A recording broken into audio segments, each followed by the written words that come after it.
Coming up on Newswatch in Focus, Isaac came ashore in the Gulf this week, causing flooding and prompting evacuations and some rescues. Our in-studio guest will tell us what's being done locally to help with relief efforts nationally. And we'll take a look at what made local headlines this week on Newswatch. All that and more, stay tuned. Newswatch in Focus starts now.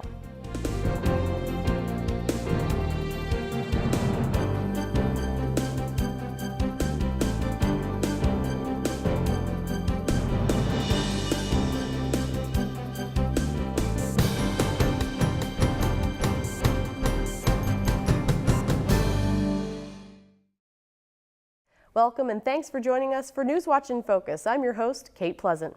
Newswatch in Focus takes an in-depth look at the latest news stories from the greater Mattoon and Charleston area, as well as those surrounding it each week. Our topic this week is hurricane relief efforts. Several local groups are sending volunteers and supplies to the southern states to do what they can to help. We'll talk more about that in just a few minutes with our in-studio guests from Ashmore Baptist Church and the local American Red Cross. But first, here's a look at what made headlines this week on WEIU Newswatch. A 13-year-old boy died after a water accident in Effingham County last weekend. Search and rescue officials say last Saturday they were called to a pond in a rural area of southwest Diedrich. They say Benjamin Stepp of Palatine was swimming with a group of kids during a family reunion. Authorities say the teen was swinging from a rope when he slipped, hit a small cliff, and fell into the water and went under. The Effingham County Dive and Rescue Team located the boy. He was later flown to a St. Louis hospital where he died. And a former Coles County group home employee no longer faces the potential of spending decades behind bars for murder. As Newswatch first reported earlier this week, a guilty plea was entered in the case of a former Charleston group home worker charged with murder. 24-year-old Marquise Harmon was arrested and charged with killing former Graywood resident 42-year-old Paul McCann.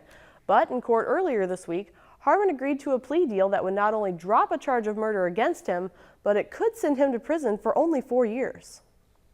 Well, we went to trial on the co-defendant's case, Keon Newble, and the jury came back with a verdict of involuntary manslaughter as opposed to first-degree murder. So we didn't think that Marquise Harmon would receive a verdict any different than that, but quite honestly, we also believe that for quite some time that Marquise Harmon his involvement was much less than that of Keon Newble, and he cooperated and testified sincerely in the Newble trial. Harmon's official sentencing is set for November 9th. And help is on its way down south from right here in East Central and Central Illinois. We'll talk to a few local volunteers from the Ashmore Baptist Church and the American Red Cross here in our studio in just a moment about their efforts. But first, here's more on this story from Newswatch's Samantha Deverman. The alerts came days ago, and the storm came pounding the south Tuesday night. So far, the Midwest has stayed dry, but our help is on the way. Watch the media, watch the TV, listen to the radio. If indeed that time comes where I have to call for volunteers, that's who I'm going to get the word out. That's how I'm going to get the word out, is through the radio and the media.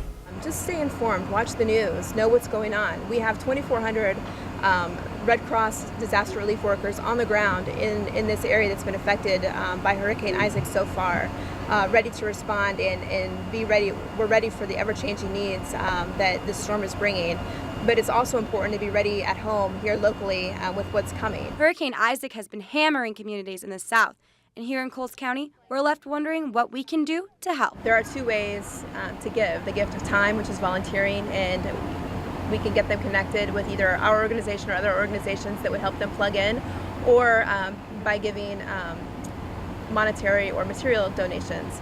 As far as donations go, it may still be early to tell what is needed. But there's lots of opportunities that might come up in the near future, depending on what is needed in the hurricane area. If they need food, if they need clothing, then they'll let us know, and we'll start food and clothing drives for that.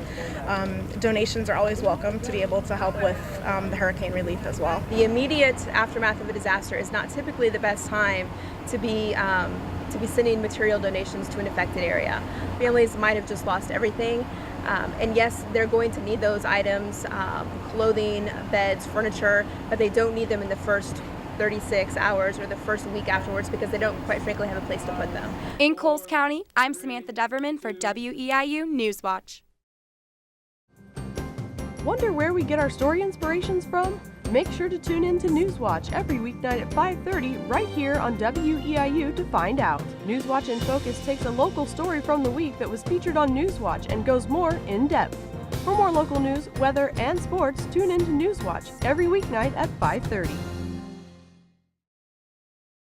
We're back with Valerie Goodwin from the local American Red Cross agency. Thank you for coming, Valerie. We appreciate that. Thank you for the invitation. And do you want to tell us first what your role is with the American Red Cross? Sure. I am the local executive director of the Coles and Clark County's Office of the American Red Cross. We are a branch office of the Springfield, Illinois region. Okay.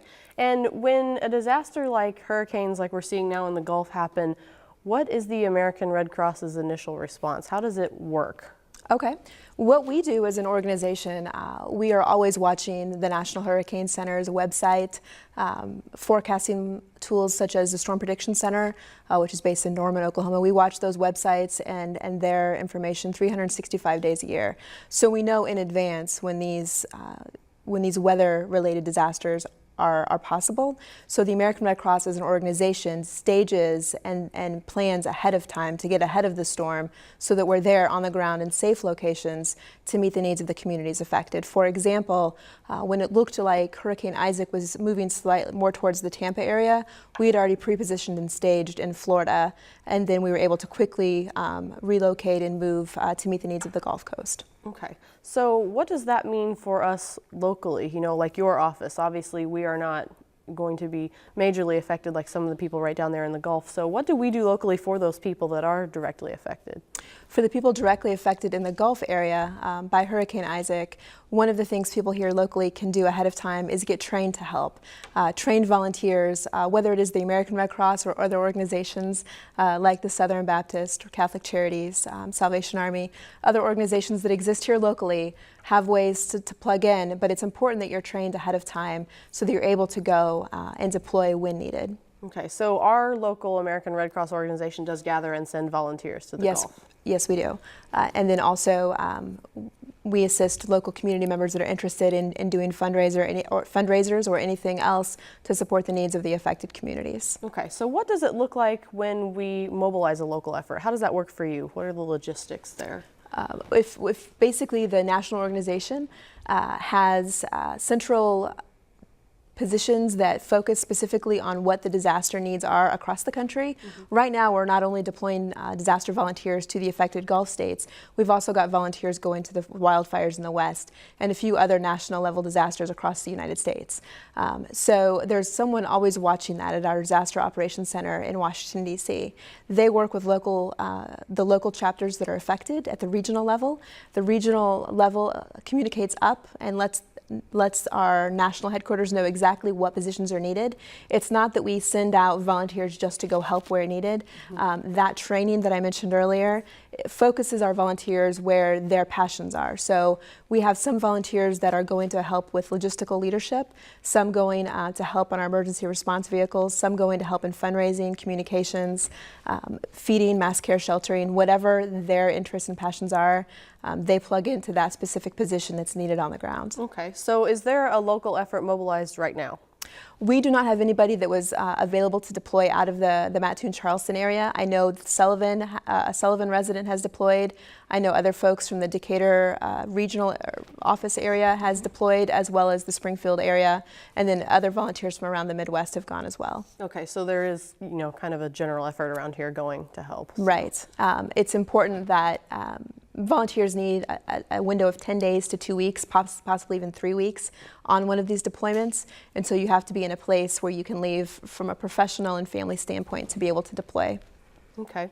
And so what if, you know, because we're going to see maybe up to 7 inches of this rain this weekend. What if we start to experience flooding and things locally? Is that something the American Red Cross also gets involved with locally? Absolutely, and it's the same thing that we mentioned earlier with the planning ahead, the watching the websites, talking to our community partners. We've been on the phone with the Charleston Fire Department, the Mattoon Fire, Mattoon Police this morning. I've talked to our Clark County Emergency Management Coordinator.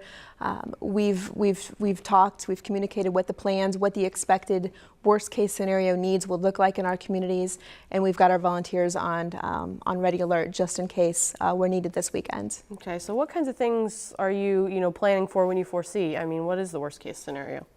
The worst case scenario in this particular weekend with the remnants of Hurricane Isaac, we probably, worst case scenario, need to be prepared for between 7 and 9 inches of rain.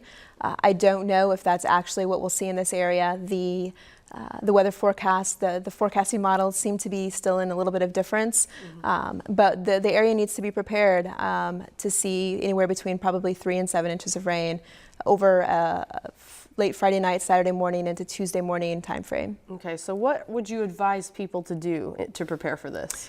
Sure, if it's still possible, it would be a good idea to check those sump pumps to make sure that they're working.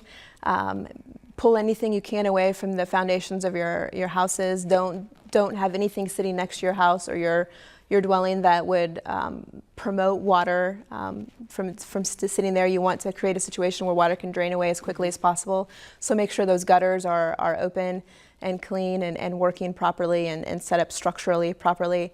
It's also a good idea to make sure that if you have a basement that's prone to flooding, that you get the things out of the basement, because this weekend you're probably going to see some basement, at least some water in the basements, if not basement flooding. Okay, and so what is it that, local organizations that partner with you can do? Are there any organizations that are mobilizing as well with the American Red Cross right now to think about what's coming up this weekend? We always utilize the help of our local organizations. For example, we're at the time of taping, we're on a response to an apartment fire in the community, and so in that scenario, we will work with local agencies to make referrals to meet the needs of those affected by the apartment fire. And then it's the same thing in a weather-related disaster. So working with community organizations such as Catholic Charities, Salvation Army to do referrals. If we need, like in a large power outage scenario, we might need assistance with mobile feeding promotion through the communities. We would use them as well for that and work closely with them to meet the needs of the community. And then there's other organizations such as the Southern Baptist organization that does a wide variety of things that are not within our scope, and they do those things very well. And so it's just, as strange as it sounds, it's one of the positive things to see about a disaster relief effort is how amazing the community comes together. All these organizations come together and work with each other to make the community stronger afterwards. Okay, and you mentioned training, so I assume we're going to talk to someone from the Illinois Southern Baptist Association here in just a minute. It's local, and they always talk about they're trained in their specific areas like you mentioned. But if someone around here wanted to be a trained volunteer, what kinds of things do they need to do or programs do they need to attend? Sure, we have a basic volunteer orientation session that includes a disaster services overview that introduces potential volunteers or people interested in volunteering to the different areas of disaster volunteering. There's other areas within the Red Cross you can volunteer in that have nothing to do with disaster services, but specific to disaster services, that orientation sort of sheds a little bit of light of what different paths you can take within disaster services. From there, there's also a client casework training that we like to have all disaster volunteers take, simply because the single family fire is the most frequent responded to disaster by the American Red Cross. So we want all of our volunteers to be able to respond to that. And then a sheltering class is another basic class that all of our volunteers take. And then from there, it's really what that volunteer is passionate about. If it's logistics, if it's disaster assessment, if it's fundraising, if it's public relations, we can connect them to the training classes appropriate for their interests. Okay, so you don't have to wield a chainsaw to be a volunteer for the American Red Cross? No, not if that's not what your comfort level is. There are places in the Red Cross you can volunteer. If that is what you're interested in, we can definitely connect people to the right organizations where they can find a place. Okay, so say we get all this rain this weekend that they're possibly forecasting, what can people do if they need help? I mean, what's their what should be the proper chain of command they should follow? If people need help, whether it's this weekend or really any time of the year, they should contact our office at 217-345-5166, or they can call the non-emergency number to the Coles County Dispatch Center. and or they can always contact local responding agencies as well. And everybody knows how to get a hold of the response agencies know how to find us. Right, and of course 911 if there's a Right. direct emergency. Yeah, if it requires more than the non-emergency number to 911, then definitely call 911 as well. They also know how to find us. Right. Okay, so is there anything else you think people need to know, either, on a national standpoint about the American Red Cross and disaster relief, or locally with all this coming up this weekend? I think it's important just to be prepared. Whether we're talking about the local response this weekend, or the local ice storm that could happen, at any given winter, or perhaps you're traveling, you're still going to stick with those weekend plans and you're going to be on the road. What does it look like? What does the day ahead of you look like? Check the forecast. People are plugged into their iPods now and don't necessarily get the latest information, but take accountability for yourself and your family. Get the latest information and be prepared for what is forecast that could happen. Have extra supplies in your car, food, water. Make sure your cell phone's charged. Make sure your car is full on fuel. Carry a little extra cash with you just in case there would be power outages where you arrive. And just make sure that those weekend plans that you're attending are actually happening and haven't been called off, to save you the danger of being on the roads unnecessarily. Okay, so a little bit of common sense, a little bit of awareness, and Right. we'll all be safe this weekend. so. Absolutely. Okay, well, we thank Valerie Goodwin for coming on. And next, we're going to talk to a couple volunteers from the Illinois Southern Baptist Association and what their role would be in disaster relief. So we hope you'll stay tuned. We'll be right back. Thanks for tuning in to Newswatch in Focus. Is there a news story happening in your community? Let us know about it. You can email our newsroom at news@weiu.net. Call us at 581-2911 or write to us at 600 Lincoln Avenue, Charleston, Illinois 61920. I'm back now with David Colvin and Kurt Crail from Ashmore Baptist Church. Gentlemen, thanks for joining me today. Thank you. And you guys are local volunteers, right? So you would mobilize in the event of a disaster as well. Do you work with the American Red Cross? Yes, we do. Our Illinois Baptist Association works with the Red Cross when we go out on disasters. Okay. And what are each of your individual roles during a disaster situation? You want Go, to- Kurt. I actually run the chainsaw unit for Westfield Baptist Association. Okay. So when we're called out, and we mobilize and take our chainsaw unit down to wherever they need us, or up, wherever. Okay. And so you're trained? Yes, that's correct. Okay. And what about you? I'm a chaplain. I go with the chainsaw crew and talk to the victims of whatever Type of disaster? type of disaster Sure. they're having, and just talk with them and pray with them, and they're just a lend an ear basically, and then try to do some follow-up, maybe writing down information for a local church to handle, but that's my main responsibility. Okay, so you're kind of a support role. Right. Okay, because, like I talked about with Valerie, there's all different kinds of volunteers. So, you may do support and he may actually do some of the chainsaw cutting, but it takes all kinds, I guess, in a disaster like this. So, can you tell me a little bit about how it works when the Southern Baptist Association is kind of called out? Well, in each disaster, say if the disaster is in Mississippi, Mississippi has their own teams. So what'll happen is they're actually called Mississippi out first, and then they go out farther from there. And usually within a couple weeks, if it's like down there in the Gulf right now, we probably won't get called out for a week or so, but we're on standby now. But 2 weeks after, whatever they might call Illinois or Indiana or different units to go down and help. Okay, and so the Southern Baptist Association has different kinds of teams though, right? That's correct. Your own chainsaw team. What other kinds of teams are there? There's a mud out, chainsaw, food preparation, child care, shower unit. They've got a command and communication center. Okay. It's a pretty awesome setup. So all these people have these different types of vehicles and services on hand here in Illinois, right? yeah, and usually probably the first 2 units that would go out, like right now, probably they're sent out the food unit, which is a semi-trailer. They're set that up and they're actually start feeding out of it, which that's where the Red Cross comes in. They help with that. Shower units go down there so people have a place to shower. And like I say, we come in there with the chainsaw units and start cleaning up the messes. Okay. And so are all these things that are gathered, handed out, used donated by the local churches and their parishioners? It's all volunteer. Like our chainsaw unit, we all our equipment was donated to us. I think we have 7 chainsaws, chaps, all the safety equipment. All that stuff was donated. We bought our own trailer, set up through the association.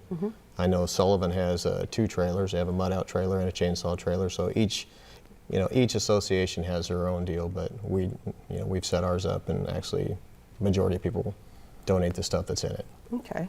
And so when it comes to, not just national disasters, you help with local disasters as well? Absolutely. What kinds of things would you be helping with if there was some I know we have a lady right now, the last storm that went through had a tree blow down her backyard, which we're probably going to be over there cutting her tree down here in the next few days. Ashmore's had a storm go through there before. We've used our own trailer there. And then we've been to St. Louis, we've been to Texas, we've been Katrina. They've been to New York in our trailer. Missouri, we've done ice storms. I mean, there's all kinds of different, natural disasters that we go out on. So we actually go out all over the place, local and far away. And provide whatever kind of support you Whatever can, they right? need. Okay. And so what is it like being on site? I mean, you said you've been to Katrina and in the wake of Hurricane Ike. There's a lot of different things. I mean, a lot of the people there don't understand why, you come from Illinois to go down there and help them. Pictures are, if you've seen some of the pictures that we go down there and see, but where trees have blown through trailers all the way through them, houses completely, demolished. And like I say, people don't understand why you're actually volunteering to come down there and help them, but, we're down there, to do what God wants us to do and show our love. It's human compassion, right? So what do you find with people when you start talking to them? What are some of their immediate needs? Immediate needs obviously are, sometimes it would be shelter, other times it would be food, other times it would be just comfort. Because once you've lost everything, or you are really not sure where to go next. So and that's kind of where the chaplaincy kind of works well with it, just to kind of help them to kind of talk it through, maybe give them some ideas of some help, some resources available that are out there, and then some of those resources we can provide, others that we can maybe refer, maybe through the Red Cross or various other organizations within the community. Just like he said, there's food trucks, and then there's also just incidentally, they just sent out 2 semi trucks to Louisiana and Mississippi that will have in it, and that has in it things for roofing shelter, basically, so that they can kind of roll some tarps out over top of the roof so that it won't leak anymore, and various other things like that. And they're already preparing for those things, and those things we can kind of give them available help to know where to go to get those things done. Okay, so it's a lot of, maybe even directing and helping, because I'm sure some of these people are confused, they're scared, and, I'm sure it's a way of kind of going and saying, here's what you can do. Right, we do whatever. I know with Ike, we ate rations when we were down there, military rations. The National Guard was down there. We were in Texas. They didn't have any power. We stayed in a church with no power. And we were dealing with the same things they were. We didn't, that's why they bring the shower units and stuff. There wasn't any place to take showers in. And like I say, I think we were down there 5 or 6 days and ate military rations while we were down there every day. So that was interesting. Yeah, and so what is it that makes you two in particular want to volunteer? Because you said it's all volunteer basis, and it's these people giving their time, maybe giving up work time and things like that to go down and help these victims of these disasters. I just feel like, God's given us so much, and if we're not willing to give some of it back, He's given me, He's blessed me, and my blessing is to give back. So. Okay. I think the same thing is Jesus Christ, when He has saved us from our sins, and sometimes the best way to show that He loves us and that He loves other people is by through our works and through our example of sharing that love for people, especially in the midst of a storm. There's a great passage of Scripture where it talks about Jesus calming the storm. And that's what really disaster relief is really all about, is to help calm the storm in life that they may be going through, and giving them something to hold on to, which for us it's Jesus Christ, and we show that through a visible representation of, whether we're taking down trees for them, or giving them a meal, or giving them shelter or water, or even washing their clothes. It's just a physical representation of us being able to say, God loves you, Jesus died on the cross for you, and we want to share that love to you and hope that you too may receive that same type of love that we've experienced. Okay, so will you guys be on standby this weekend if there are flooding Absolutely. and incidents like that? Yeah, we're on standby a lot. Kind of always on standby, I guess When you'd there's say? storms, it seems like there's always something going on somewhere. So is it, as a volunteer, is it even as simple for you sometimes as, like you said, going to help a neighbor cut down a tree that's fallen in their yard? Oh yeah, I think that's what it's all about. I think that we've got away from that in the, in the old days, everybody used to go help everybody, and it seems like it's not like that. But when there is a storm and something like this happens, it seems like people do get back to try to help other people. So it's pretty awesome. Okay. Well, we appreciate you gentlemen coming down and being on News Watch in Focus today, and hopefully we won't have to mobilize any efforts this weekend, but it's good to know there's the American Red Cross and local volunteers out there helping. So Thank you. That's all the time we have for today, but we thank these gentlemen for bringing, as well as Valerie, for bringing this issue into focus for us. We hope you'll stay tuned next for the Four Rivers Ag Report with Fred Peralta. That's coming right up, but that's all the time we have for tonight. Thanks for watching. I'm your host, Kate Pleasant, and we'll see you next time.